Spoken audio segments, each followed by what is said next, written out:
Begin januari gaat de nieuwe Nederlandse speelfilm Het Verboden Baganaal in première. Gebaseerd op het boek van Simon Vestdijk en geregisseerd door Wim Verstappen, bekend onder andere van Pastorale 43 en Grijpster en de Gier. Op het ogenblik is men bezig met de geluidsafwerking. Oh, prachtig schilderij, Ja, hè? heel En het lijkt ook nog, weet je dat? Het is hem precies. Wie heeft het gemaakt? Oh, mooi hoor. Oh, moet je kijken. De verf is nog nat. Niet doen. Blijf een beetje... Het Verboden Baganaal, dat is een roman van Vestdijk. Is een van zijn laatste boeken. Is een vrij, nou, is een humoristisch boek, heel licht boek. En is wat de titel zegt.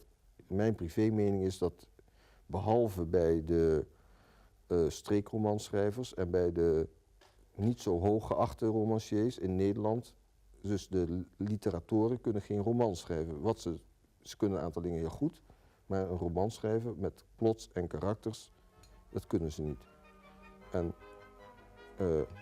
Vestdijk kan het wel. Er is een feestje aan de gang en de kinderen staan boven aan de trap en horen hun tante schillen en vragen zich af in godsnaam, wat zijn die aan het uitvreten beneden? En dat is eigenlijk waar het hele ding om draait. Ah, een vol au vent van mijn eigen Corrie. Dat smaakt dubbel zo goed.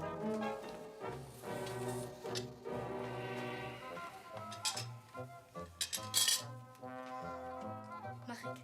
Corrie, u hoeft niet bij mij op schoot te zitten. Verder mag je alles.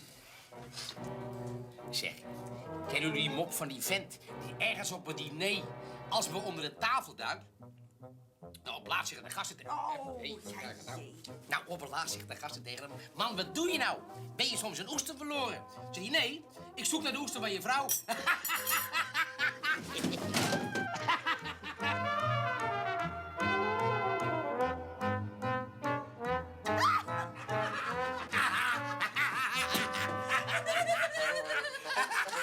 Ik speel een ordinaire man. Tegen het proleterige aan. Een man met een enorme grote bek. Het enige voordeel van hem is dat hij zegt hij zegt de waarheid. Maar het is een beetje een proleterige man.